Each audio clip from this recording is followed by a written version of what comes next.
Belajarlah kamu tentang mati selagi kau masih hidup.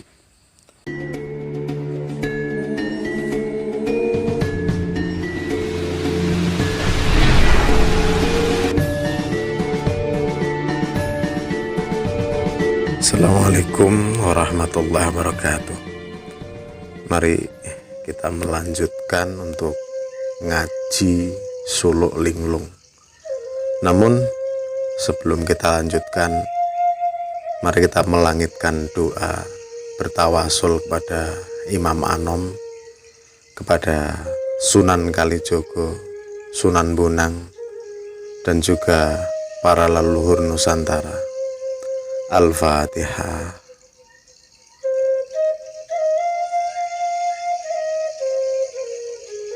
Amin. Ini melanjutkan sampai pada bait kelima ya, dan seterusnya. Langsung ringkas saja. Kemarin sudah bait 1 sampai 4. Nyata sudah genap setahun Syekh Maloyo ditengok, ditemui, masih tafakur saja. Kanjeng Sunan Bonang berkata, Jebeng, sudahilah tafakurmu. Kau kini berjuluk wali penutup yang kelak ikut menyiarkan agama. Perbaikilah ketidakaturan yang ada. Agama itu tata krama, kesopanan untuk kemuliaan Tuhan yang Maha Mengetahui. Bila kau berpegang kepada syariat serta segala ketentuan iman hidayat, hidayat itu dari Allah yang Maha Agung, yang sangat besar kanugrahannya. Kanugrahan Allah meliputi dan menimbulkan keluhuran budi. Adapun kekuasaannya menumbuhkan kekuatan luar biasa dan keberanian, serta meliputi segala kebutuhan. Yang demikian itu tidak lain adalah anugerah yang besar, paling utama dari segala yang utama atau keutamaan. Keutamaan ibarat bayi. Siapapun ingin memelihara. Yang mencukupi bayi menguasai pula terhadap dirimu. Tapi kamu tidak punya hak menentukan, karena kau ini juga menentukan Tuhan Allah yang Maha Agung. Karena itu, mantapkanlah hatimu dalam pasrah diri padanya. Syekh Maloyo berkata pelan, "Sungguh hamba sangat berterima kasih. Semua nasihat akan kami junjung tinggi. Tapi hamba mohon kepada guru, mohon agar sekalian dijelaskan tentang maksud sebenarnya dari sukmo luhur yang tadi diberi istilah iman hidayat, yang harus berserah diri kepada Tuhan Allah, yang mana yang dimaksud sebenarnya. Hamba mohon penjelasan yang sejelas-jelasnya. Kalau hanya ucapan semata, hamba pun mampu mengucapkannya. Tapi kalau menemui kesalahan, hamba ibarat asap belaka, tanpa guna menjalankan semua yang kukerjakan." Kanjeng Sunan Bonang menjawab, "Syekh Maloyo, benar ucapanmu. Pada saat bertapa kau bertemu denganku. Yang dimaksud berserah diri ialah selalu ingat perilaku seperti ketika awal mula diciptakan. Bukankah itu sama halnya seperti asap. Itu tadi seperti iman hidayat wening atau petunjuk yang jernih, serupa dengan iman hidayat. Apakah itu nampak? Apakah itu nampak dengan sebenarnya? Namun ketahuilah, itu semua tidak dapat diduga sebelumnya dan sesudahnya, sekalipun kau gunakan dengan mata kepala. Aku ini juga sepertimu, ingin juga mengetahuinya tentang hidayat yang sejelas-jelasnya, tapi aku belum mempunyai kepandaian untuk meraihnya. Kejelasan tentang hidayat hanya keterangan yang saya percayai, karena keterangan ini berasal dari sabda Tuhan Allah.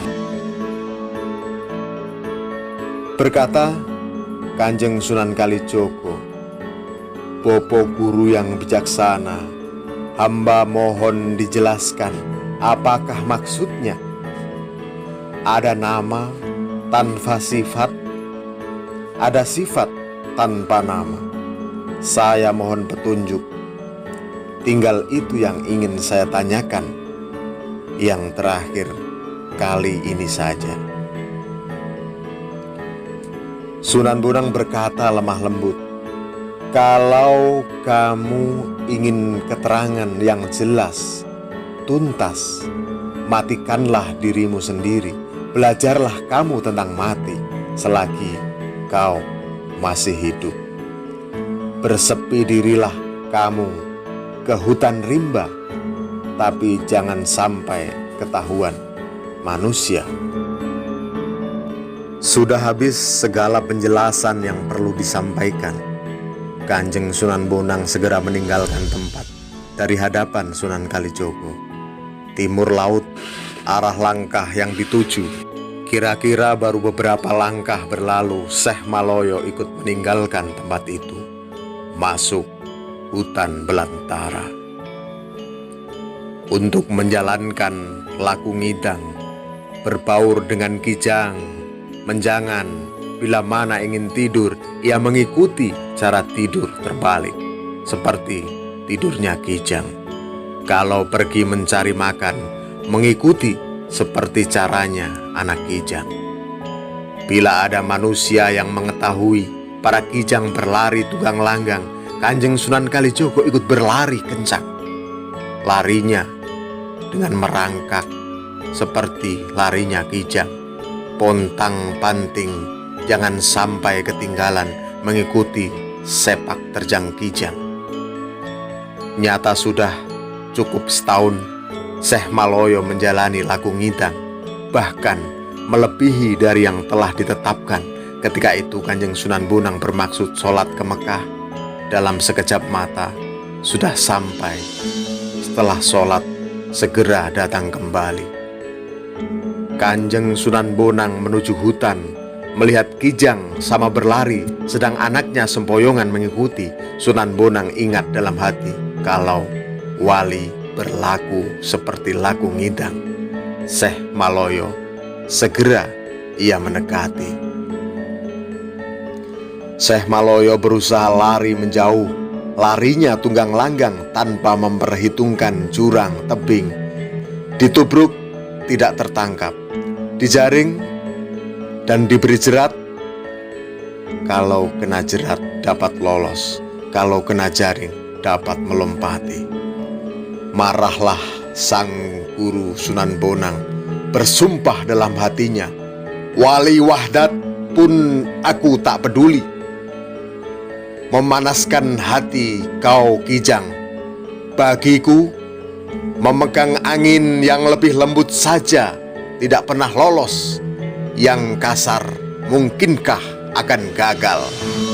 Kalau tidak berhasil sekali ini, lebih baik aku tidak usah jadi manusia. Lebih pantas kalau jadi binatang saja." Bergerak penuh amarah Kanjeng Sunan Bonang dan berusaha menciptakan nasi.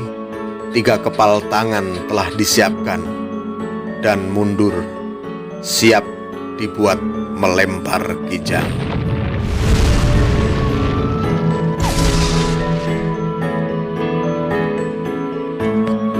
Inilah akhir dari pupuh Asmorodono, pupuh 2 dari Suluk Linglung, dan nanti dilanjutkan pupuh 3 Durmo, ada 22 bait.